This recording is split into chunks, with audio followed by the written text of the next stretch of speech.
এই তুমি সেই রাফি না, যে কিনা 8 বছর আগে ধর্ষণ করার চেষ্টায় জেলে গিয়েছিলে? পিছন থেকে এমন কথা শুনে একটু বিরক্ত হয়ে ঘুরে দেখি আমার পাশের বাসা সেই শফিক চাচা। তারপর একটু মুস্কি হেসে উত্তর দিলাম, হ্যাঁ চাচা, আমি সেই রাফি। কেমন আছেন চাচা? শফিক চাচা বলল, আমি কেমন আছি তা তোমার না জানলেও চলবে, আগে বলো তোমার কি অবস্থা। জেলের ভাত খেয়ে কি এই 8 বছরে কিছু শিক্ষা হলো, না আবার ওই আগের মতোই আছো? শফিক চাচার এমন কথা শুনে থমকে গেলাম।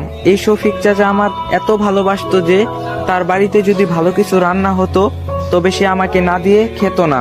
আর সেই শফিক চাচা আজ আমাকে এমন কথা বলতে পারলো। তারপর আমি মাথা নিচু করে আসি। তারপর শফিক চাচা বলে ওঠে, কিছু বলছো না যে? নাকি জেলে থেকে কান দুইটাতেও শুনতে পাও না? তারপর একটি দীর্ঘ নিঃশ্বাস নিয়ে বললাম, জি চাচা, ভালো আছি, আপনি কেমন আছেন? শফিক চাচা বলল, আমি তো ভালোই আছি।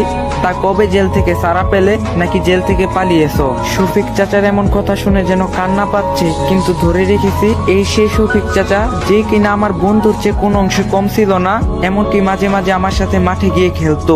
আমার একটু শরীর খারাপ হলে নিজে অফিস না গিয়ে আমার সাথে থাকতো, সবসময় নিজের আপন ছেলের মতো ভালোবাসতো।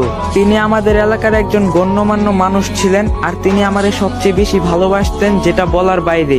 আর তিনি এই 8 বছরে এত পরিবর্তন হয়ে গেল, এক মিথ্যা মামলায় কিনা আমাকে পুরো পৃথিবীর কাছে বিশাল এক অপরাধী বানিয়ে দিল। তারপর শফিক চাচাকে বললাম, চাচি কেমন আছে? চাচির শরীর ভালো আছে তো? হ্যাঁ ভালো আছে। তা বললে না তো, কবে জেল থেকে এসেছো? কালকে দুপুরে ছাড়া পেয়েছি। ও তা ভালো, এখন অন্তত ভালো হয়ে যাও, নাকি আবার আগের মতোই ওসব করবে? রাফি নিশ্চুপ। শফিক চাচা বলল, কি কিছু বলছো না যে?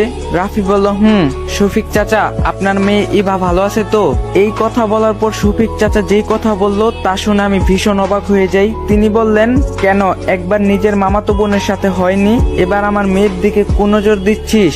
আমি শুধু অবাক হয়ে থাকলাম যে শফিক চাচার মেয়েকে আমি নিজের বোনের চোখে দেখি, আজ কিনা শফিক চাচা এমন কথা বলতে পারলো। আমি শুধু নীরবে সব শুনলাম, আর নিজের চোখের পানি ধরে রাখতে পারলাম না। চোখ থেকে 2 ফোঁটা পানি বের হয়ে আসলো।